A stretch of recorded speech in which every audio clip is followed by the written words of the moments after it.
Hello viewers, welcome back to my channel Shraddha's Physics. In this lecture we will see the alternating current circuit containing the capacitor only.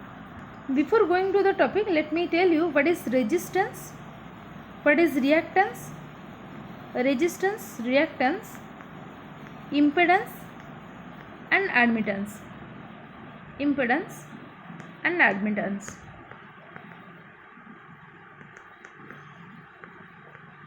So first of all, what is the resistance? This is the opposition provided to the current by the resistor. This is known as the resistance. Suppose here in this circuit it contains only the resistor, and here we are supplying some alternating current here.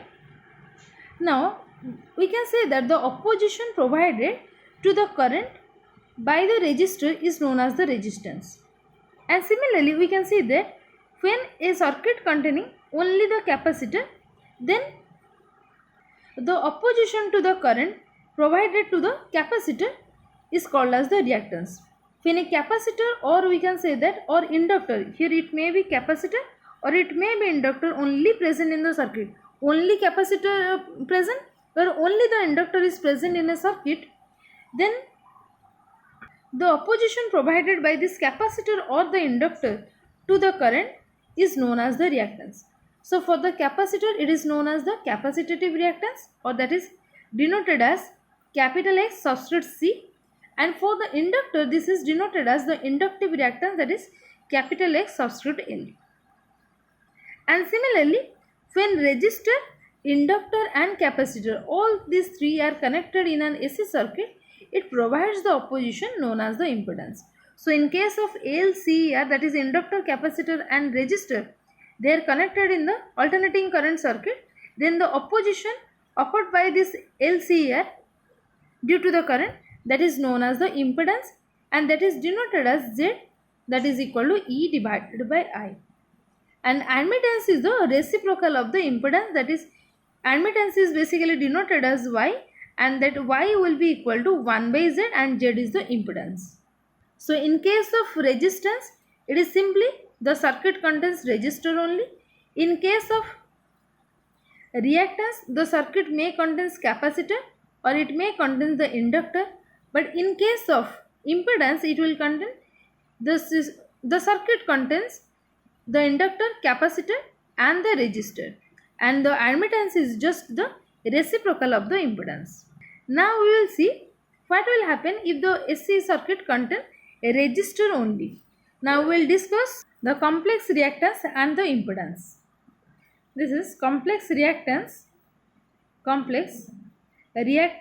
impedance. Complex reactance and impedance. Here we are going to discuss all these things here. So now first of all let us see the alternating current containing the resistor only. Now let us see, this is a circuit containing the resistor. Here we are supplying some alternating current to it. So this one is the resistor. Let the alternating complex voltage, here we are saying the complex voltage is represented at any instant as, suppose V equal to V naught exponential j omega t, where j equal to root over minus 1 is the imaginary number. Now let the complex current developed in the circuit at that instant is small I. Then according to the Ohm's law we can write I equal to V by R, or we can write in place of V, if I'll substitute V equal to V naught exponential j omega t. So this I will be equal to V naught exponential j omega t divided by R, and again this V naught by R is written here, and we will write cos omega t plus j sin omega t in place of exponential j omega t. It can be written as cos omega t plus j sin omega t.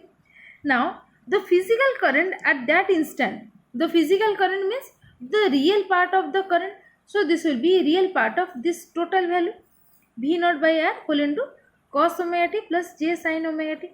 Or here you can see that this j is nothing but iota. Just imagine this iota is nothing but j, that is equal to minus 1 root over. So the term multiplied with this j is the imaginary part and this total term is the real part. So here the current will be equal to V naught by R into cosine omega t. But when I will say that the current will reaches to its peak value, that is I will be equal to I naught, that is the maximum value, then when I can say that when t equal to 0, this cos omega t equal to 1, or this I equal to I naught, or if I put it here, then I will be equal to V naught by R into 1. So this is simply I will be equal to I naught. So in this place, if I will substitute this value, so I will be equal to, in place of V naught by I, we are substituting I naught. So this will be I naught into cos omega t.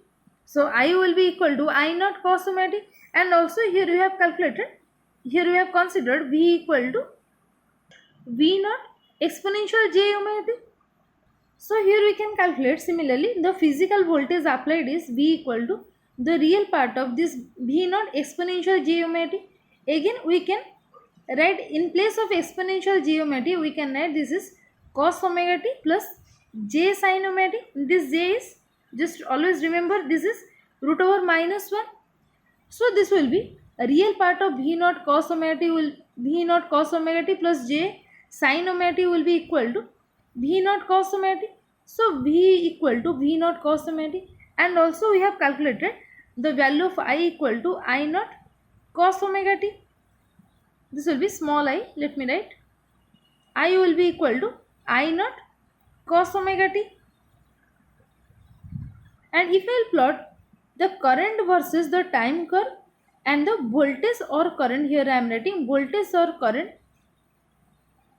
versus the time curve, then for the voltage this will be, this line is for the voltage, and for the current, suppose this one is for the current. So here the value of I equal to I naught cos omega t, and also this V value is equal to V naught cos omega t. The value of V equal to V naught cos omega t. Okay.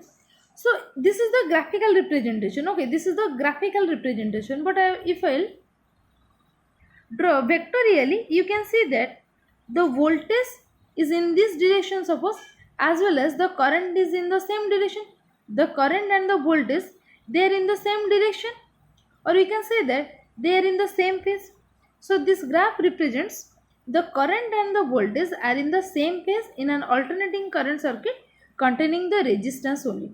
It means that when an alternating current circuit, that is when a resistor is connected to an alternating current circuit, then it will have the voltage and the current in the same phase.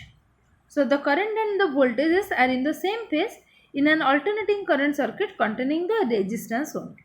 So in the next class we will see, when an alternating current circuit contains inductor only, then what will happen to this potential, that is the voltage applied and the current. We will see in the next class. So this is all for today. Thank you all.